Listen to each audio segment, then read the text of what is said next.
Fala pessoal, aqui é Bárbara Gimenez, estamos diretamente do podcast Governança 4.0 para fazer aqui uma entrevista super especial. Nós que trazemos soluções para você que é empresário, que está na jornada do empreendedorismo e precisa aí sempre abrir a cabeça, buscar soluções novas, tecnologia, inovação. E hoje eu tenho um convidado especial aqui, o Dema Oliveira. Muito obrigado, estou bem feliz de estar aqui.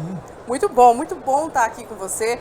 Você aí que é um especialista, né, Dema, em expansão de negócios, e a gente vai falar desse tema hoje. Esse tema que é tão importante hoje que nós estamos aqui nessa feira, que é a maior feira do mundo, sabia disso? Nossa, não sabia, eu sabia que era a maior do Brasil. Maior do mundo, supermercadista do mundo, a APAS Show. E a gente está falando aí de expansão de varejo. O tema de hoje do nosso podcast é expansão do varejo e nós estamos com ele, que é especialista, e eu quero que você conte um pouquinho da sua jornada. Mais uma vez, muito obrigado pela oportunidade de estar aqui com você. Você imagina, nessa feira aqui, 120 mil pessoas só nessa semana, é gente pra caramba, uma cidade, né? É uma cidade. E um monte de gente desenvolvendo negócios e assim por diante. Mas você sabe que eu vou contar um pouco da minha história, mas a minha vida no varejo começou bem cedo. Nasci numa família bem simples, pobre, meu pai falou assim, filho, vai trabalhar. Aí eu falei, tá bom, perfeitamente, pai. Meu pai falou assim, tinha o Barateiro. Barateiro era um supermercado, depois virou Compre Fácil, depois Extra Fácil. E aí na minha cidade também, pequenininha, eu fui lá trabalhar na parte de repouso de cebolas, vegetais. Foi tipo emprego inicial. Sim. Mas com 14, 13 anos eu falei assim, quer saber de uma coisa? Cidade pequena. Eu brinquei com ele, falei, pai, eu sei que a gente é pobre, que eu preciso trabalhar, mas eu não queria repor cebolas. Eu queria uma namorada na época, sabe? E aí eu falei, pô, como que eu vou arranjar uma namorada repondo cebolas? E os caras iam falar assim, olha o Dema da cebola, né? Uau. Aí meu pai falou assim, tá bom, eu deixo você procurar um pouco mais de emprego. Aí acabei entrando na Caixa Econômica Federal, esses trabalhos de menor aprendiz, e fiz tudo aquilo que ninguém queria fazer. Então, até hoje durante muitos anos como executivo de multinacional, eu faço aquilo que as pessoas não querem fazer. Só que isso é uma excelente oportunidade. Com certeza. Porque acho que ninguém acorda de manhã e fala assim, vou ser presidente da república. Difícil pra caramba. Com certeza. Vou expandir negócio, dá dor de cabeça. A gente gosta de ficar pequeno. Tem uma frase que eu falo, que é ficar pequeno dá muito trabalho. É igual sonhar pequeno, né? Sonhar pequeno dá o mesmo trabalho do que sonhar grande. Sim. Mas tem uma lógica sobre isso. Por exemplo, se você está aqui dentro dessa rede varejista, dessa feira varejista, aí você tem uma loja. Para uma loja você tem uma estrutura administrativa. A mesma estrutura administrativa para uma loja poderia comportar 5, 6 lojas. Então você tem redução de custo administrativo, você tem ganho de escala em compra e tudo mais. Então eu acho que nós somos feitos para crescer. E quando você fica pequeno, é muito trabalhoso, você não consegue ter crescimento, você não consegue ter redução de custo, você não consegue ter ganho em escala, você não consegue desenvolver as pessoas dentro do seu negócio porque você não cresceu. E aí ao longo do prazo você acaba perdendo vontade de negócio, você acaba perdendo funcionários, você perde espaço para os concorrentes. Então dá muito trabalho isso. Não, mas eu vou te falar agora, como empresária. Sou empresária, tô ali no dia a dia e não é fácil, tá? Não é fácil, é um desafio. E você que é especialista em expansão no varejo, fala pra mim, qual é a mágica? Porque a gente que tá ali no dia a dia, com a gestão de pessoas, cuidando ali do arroz com feijão, pra gente é um desafio enorme. Quando você fala assim pra mim, Bárbara, dá pra expandir, é mais barato, é mais fácil, pra eu que tô ali no dia a dia, eu me assusto. Eu acredito também pra quem tá ouvindo esse podcast, tá vendo a gente pelo YouTube. Aliás, meu amigo, você que está escutando a gente agora, ouvindo a gente pelo YouTube, já compartilha esse conteúdo para você aí que está precisando expandir o seu negócio, crescer, quer compartilhar, trazer mais gente e realmente fazer o seu negócio ser diferencial aí no mercado. Compartilha, curte, deixa o seu like que ele vai me responder. Como isso? Primeiro assim, como isso? Eu aprendi na vida, né? Então, eu lembro que eu entrei na Claro. A Claro nem se chamava Claro, se chamava BCP. E aí a BCP era uma startup, uma gigante. A Bel Salf era dona e a Safra era dona. Eu aprendi ali a fazer os negócios do tipo assim, vamos abrir a operação B2B da BCP no Brasil. Eu não sabia como abrir uma operação B2B. Eu sabia conectar as pessoas certas, ir nas empresas certas, contratar fornecedores corretos. E aí, da BCP, que virou Claro, acabei indo para a TIM, no início da operação da TIM. E foi aí minha primeira passagem em expansão de varejo. Eu era responsável pela área de varejo em 5 estados. Minas, Bahia, Mato Grosso, Goiás e São Paulo. E ali, os italianos falaram assim, ó, a gente tem que expandir. Porque até aquele momento, embora seja tecnologia, é varejo convencional. Você tem quiosque, você tem loja, você tem pessoas, você tem sistemas, notas fiscais, imposto, substituição tributária, logística, segurança, uniforme, trademark, CRM, ou seja, é uma unidade de negócios com todas as áreas de uma empresa. Por mais que por trás tinha um grande nome, a TIM estava começando no Brasil. E é um desafio o começo de uma marca, né? E era muito legal porque era tipo assim, eu lembro até hoje, o presidente na época dessa área de varejo se chamava Giuseppe Piccoli. O italiano olhava para mim e falava assim, Demetrius, né? Eu me chamo meu nome é Demetrius, mas todo mundo me chama de Dema. Ele falava, Demetrius, eu quero que você abra as lojas da TIM nesse estado. Não era tão fácil assim. Você tinha que saber escolher ponto, saber contratar pessoas. E aí tem concorrente, aonde você abre, qual que é a oferta do concorrente. Então, eu aprendi desde cedo que expandir negócios tem um ponto muito importante. O primeiro ponto é dê valor aos pequenos começos. Então hoje a startup trabalha muito com MVP, ou mínimo produto viável. Um negócio tradicional é igual. Antes de você expandir, modele ele de forma pequena. Então eu lembro que eu abri uma loja, abri 2 lojas, via que dava pau no sistema, dava pau no consumidor, o plano não funcionava direito, a oferta não tinha fit ali com os nossos clientes, e aí eu conseguia pivotar e corrigir em curto espaço de tempo. Esse é o primeiro fator-chave de sucesso para quem quer expandir. Então falar, eu tenho um supermercado aqui em Sorocaba, né? Por exemplo, a gente está aqui a convite de um excelente fornecedor de sistemas de tributação para o mercado varejista brasileiro, que é a IT Works.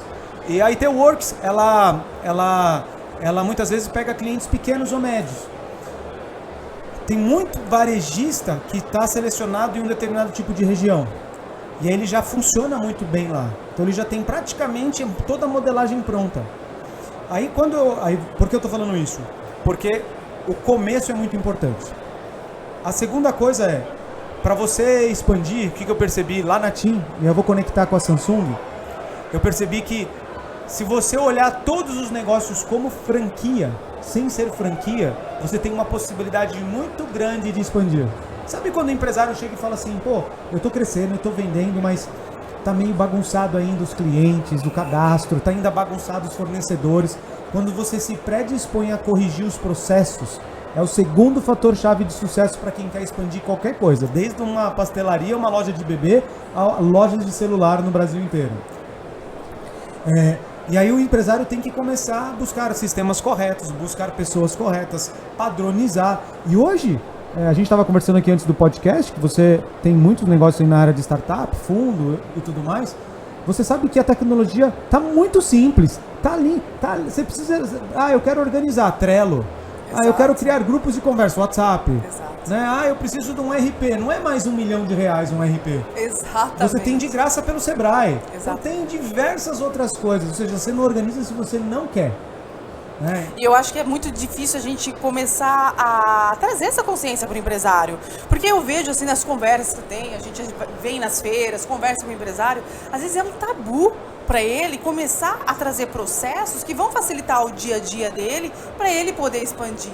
Porque a pergunta fica assim, Bárbara, Dema, quando é o momento ali que eu posso falar, vou fazer a expansão?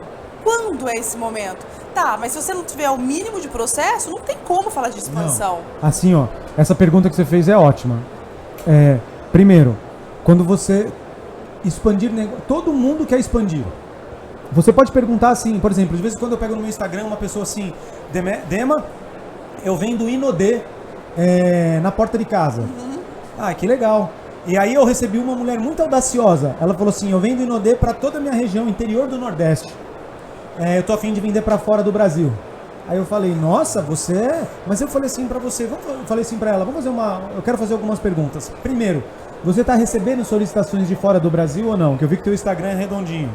Segundo, você sabe as regras para vender para fora? Sabe exportar um produto? Terceiro, você tem produção suficiente de Inodê ou caixa para comprar Inodê suficiente para poder vender, né? Quarto, quando você começa a expandir os negócios, você vai precisar de uma melhor estrutura administrativa. Você tem, né? E quinto, você tem no mínimo uma visão de longo prazo para saber até onde você quer ir e tudo mais?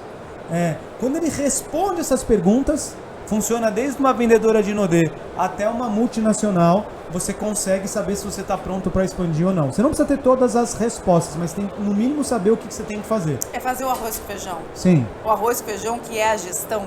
Sim. E assim, e mais uma vez, todo mundo quer crescer. Se eu andar ali no quiosque da IP, da Condor, o que você tem vontade de fazer? Quero aumentar faturamento. Muitas vezes aumentar faturamento não é só aumentar as vendas. Muitas vezes aumentar faturamento é criar uma nova unidade de negócios, é franquear, é você colocar tecnologia. Eu vou te dar um exemplo. Na TIM, eu abri mais ou menos umas 126 lojas. E ali depois eles falaram, Dema, agora eu quero que você abra B2B. B2B é vender para a empresa. É um tipo de expansão também, mas mais complexo. Quando a Samsung veio para o Brasil, a Samsung já está aqui um bom tempo. Ela tem fábrica em Campinas e em Manaus. Em 2010 eu me lembro que o presidente da Samsung chegou para mim e falou, Dema, eu preciso de uma ajuda. Eu falei, pois não. Eu estou criando um grupo de executivos que precisam vir para cá para colocar a Samsung em primeiro lugar. Eu falei, caramba, mas em primeiro lugar era a Nokia. Em segundo era a Motorola. Quantos anos atrás? 2010, 13 anos atrás. 13 anos. Em terceiro era a Siemens. Em quarto era a Sony Ericsson, que era um celular de Walkman. Eu lembro. Cybershot. Samsung era quinto, eu nem sabia se era coreana, chinesa, taiwanês ou japonês. Ninguém sabia. 2010 a Samsung ainda não tinha esse valor de brand que ela tem. Estava em pleno crescimento no mundo, mas no Brasil ainda estava engatinhando. Aí ele falou assim, você aguentou muito dos italianos, porque o italiano não era fácil. Na segunda-feira, às 8 da manhã, era uma estratégia, na segunda-feira, às 9 da manhã, era outra, aí na segunda-feira, às 10 era outra. E você como executivo e que gosta de processos, devia ficar maluco com isso, Ficava louco. Eu imagino. Né? Mas assim, desde o meu tempo de trabalhar como menor aprendiz na Caixa, eu aprendi a ser resiliente. E flexível. E flexível. Eu acredito que o segredo está na resiliência e na flexibilidade, sempre. Total. E aí foi muito legal, porque em 2 anos, é uma outra estratégia de expansão, porque quando a gente fala de expansão de marca, é diferente de expansão de negócios. Muitas vezes o negócio expande, a marca ainda não. E o que você fez na Samsung? Foi uma expansão de negócios ou de marca? Nos primeiros 2 anos foi de marca. Por quê? Porque a gente estava fabricando produtos de altíssima qualidade e começou a disponibilizar para as redes varejistas. Então a estratégia era toda de marketing, porque o marketing tinha que convencer as pessoas de irem na Fast Shop, na Casas Bahia, no Ponto Frio para comprar. E deu certo. Em 2 anos, nós assumimos a liderança. 2 anos? Em 2 anos. É óbvio que os concorrentes ajudaram. A Nokia faliu. A Sony Ericsson foi vendida para a Sony. A LG, depois que patrocinou o São Paulo, nunca mais teve sucesso. Tinha sucesso enquanto eu patrocinava o São Paulo. Depois parou. E aí a gente tinha lá bons produtos nos varejistas. E aí começamos a ter um problema. Sabe qual era o problema? O problema era que a Samsung é uma empresa que fabrica celular, ar-condicionado, TV, todos os produtos eletrônicos. Muitas coisas. E de altíssima qualidade. Com fábrica no Brasil, empregando brasileiros. Isso é muito legal. Quantas pessoas empregam hoje? Acho que 12 mil América Latina inteira. Eu não tenho os números corretos, mas é bastante gente. E foi tão legal, ver a gente assumir a liderança, mas igual numa corrida de Fórmula 1. Ser número 1 é legal. Quero ver se você se mantém número 1 durante muito tempo. É complexo. Esse é o maior desafio, né? E aí a gente chegava nas redes varejistas, chegava assim, querida Casas Bahia, quer comprar o celular? Claro, eu quero preto e branco. Não, mas eu tenho amarelo, eu tenho roxo, eu tenho com isla. Não, eu quero uma cor só.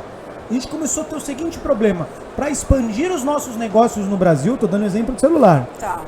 Nós precisávamos não depender apenas dos atuais redes varejistas.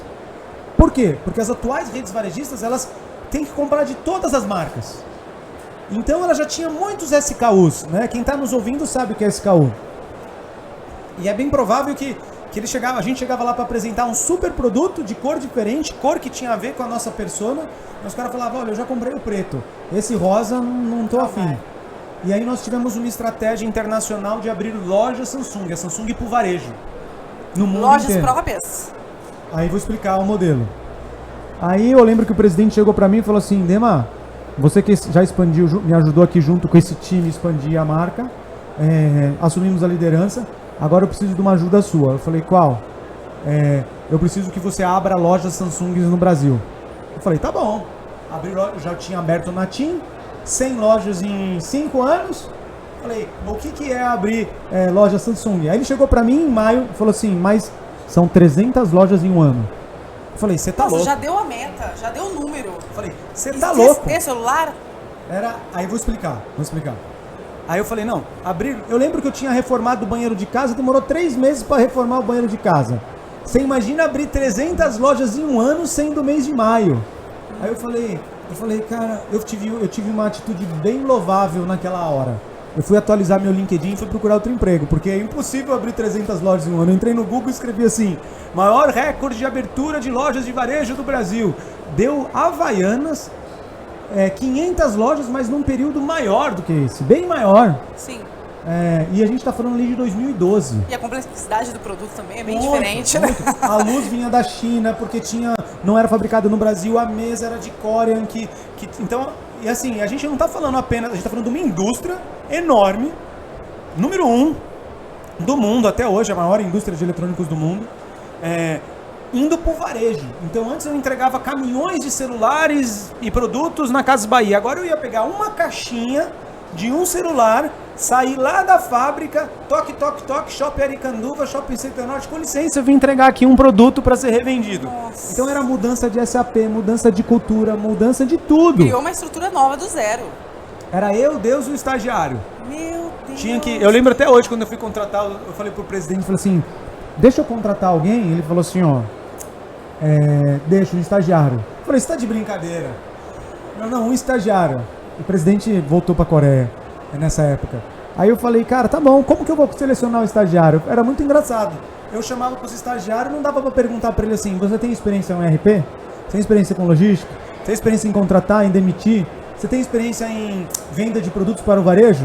Tem experiência em abrir alguma loja? Claro que não. Lógico que não. Aí eu falava assim, você acredita em milagre? Acredito, então tá dentro. Até hoje o Flávio tá lá, virou gerente já quase. O Flávio que começou com você tá lá até hoje? Tá lá, era estagiário. Que bom. Nossa, Flávio, parabéns por ter passado por esse desafio com o Demável. Muito legal. Aí começou ele, só que aí eu tomei a atividade certa. Hoje eu tenho um sócio. O sócio se chama um sócio de um grupo chamado Sherpa. Sherpa são especializados em franquias. Na época, ele não era meu sócio. Na época, ele era apenas um fornecedor. Sim. Aí eu contratei esse fornecedor para me ajudar a pensar o modelo de negócios para expansão. Nossa. E aí a minha dica que eu quero dar para quem está me ouvindo. Primeiro, como que a gente vai expandir algo desse tamanho? Com tão pouco tempo, com tanta velocidade? Começamos a analisar as oportunidades.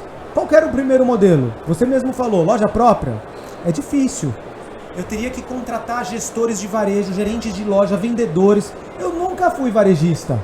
Né? Eu fui na TIM, mas fábrica, a Samsung como tudo é uma fábrica. Uma fábrica, sim. Segundo modelo, franquias.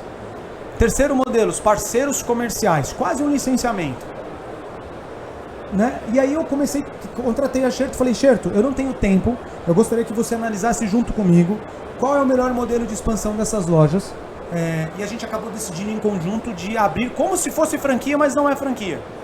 Então eu mapeei o Brasil inteiro, mapeei cada shopping, cada local, quantas lojas, quantas eu tinha que abrir por dia. Tinha dia que eu abria 3 lojas. Meu Deus, gente. Qual era o franqueado? Porque eu não podia, eu tinha que pegar alguém que já tinha habilidade com celulares. Então o modelo de expansão foi com um franqueado que já tinha habilidade com celular, tipo franquia da TIM, da Claro, da Vivo, da Oi. Então foi muito legal afiar o machado. Então para quem está expandindo os seus negócios, você precisa contratar alguém ou ter alguém dentro do time que faça modelagem de negócios para expansão. Ah, mas isso é caro? Não, não é caro. Mas é muito melhor você pagar para alguém estudar para você qual que é o melhor modelo de expansão do que você expandir errado. Queimar cartucho, né? Gastar dinheiro. Nossa, abrir. Quanto dinheiro vai? Então, por exemplo, eu vou falar alguns modelos de expansão aqui, você vai compreender comigo. Principal modelo de expansão, abrir unidades próprias. Então, tenho loja Samsung, eu vou abrir várias. Tem a sua complexidade. Segundo modelo de expansão, franquia. Todo mundo sabe como é franquia, já está fácil na cabeça do brasileiro. Terceiro modelo, licenciamento. Não é uma franquia, mas eu entrego minha marca. Quarto, agente autônomo, tipo XP, essas empresas financeiras.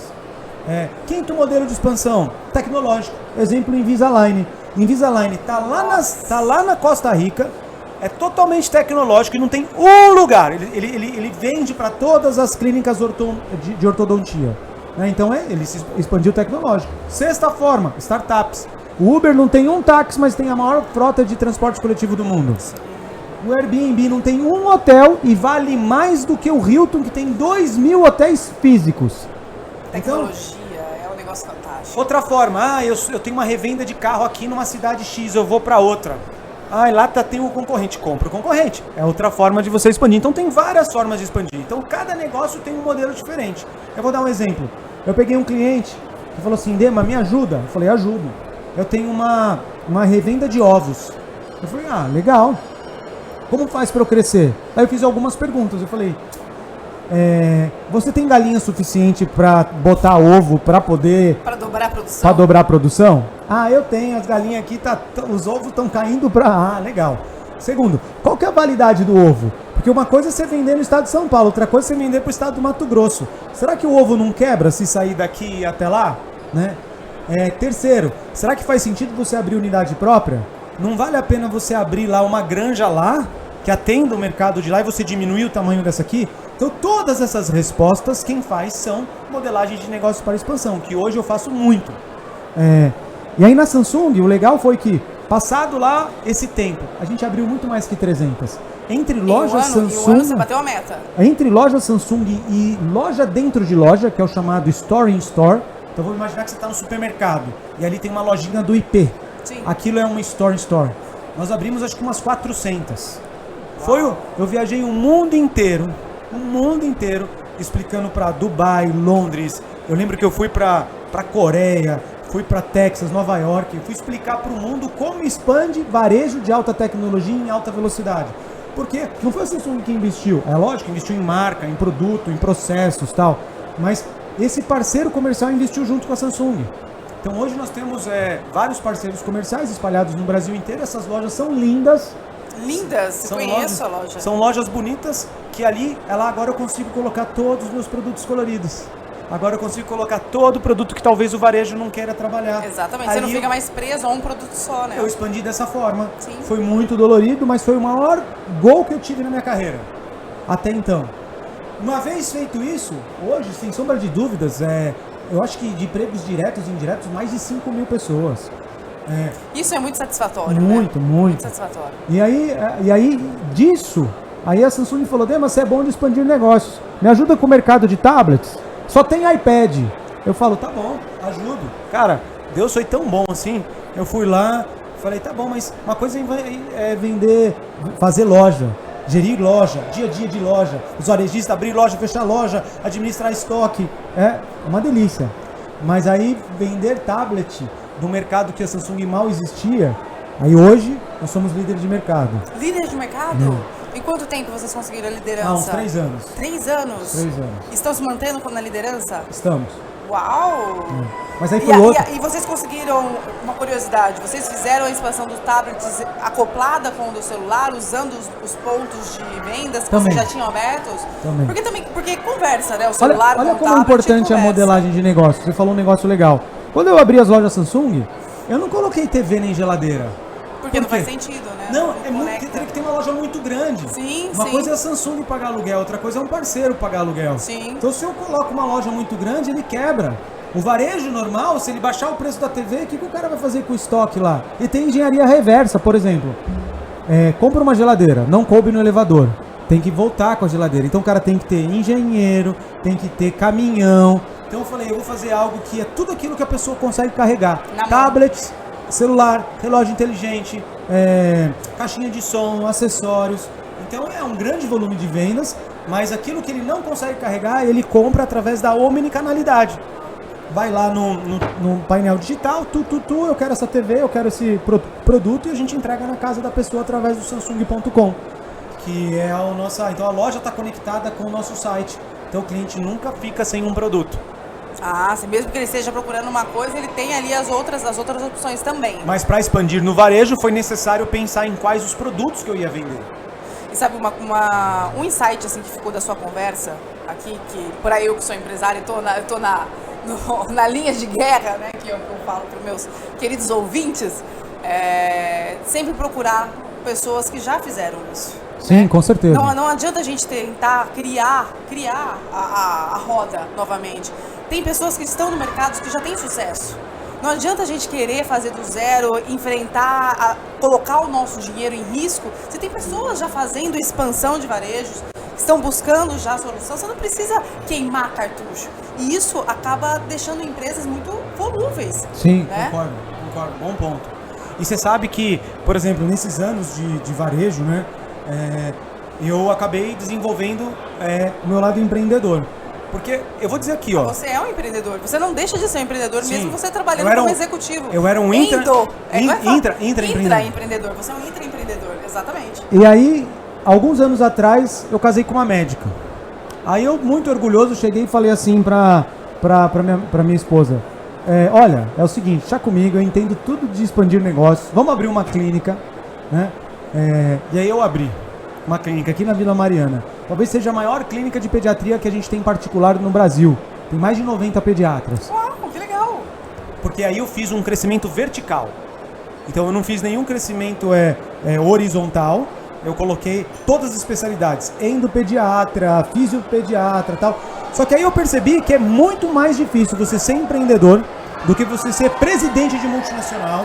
E os presidentes multinacionais que estão me ouvindo, eu vou ser bem sincero, eu já vivi dos dois lados e tenho vivido dos dois lados. É muito mais difícil ser empreendedor. Muito mais difícil. Não tem comparação. Muito mais difícil. Porque assim, e principalmente quando você empreende em família, que as empresas familiares hoje no Brasil são quando? 80%?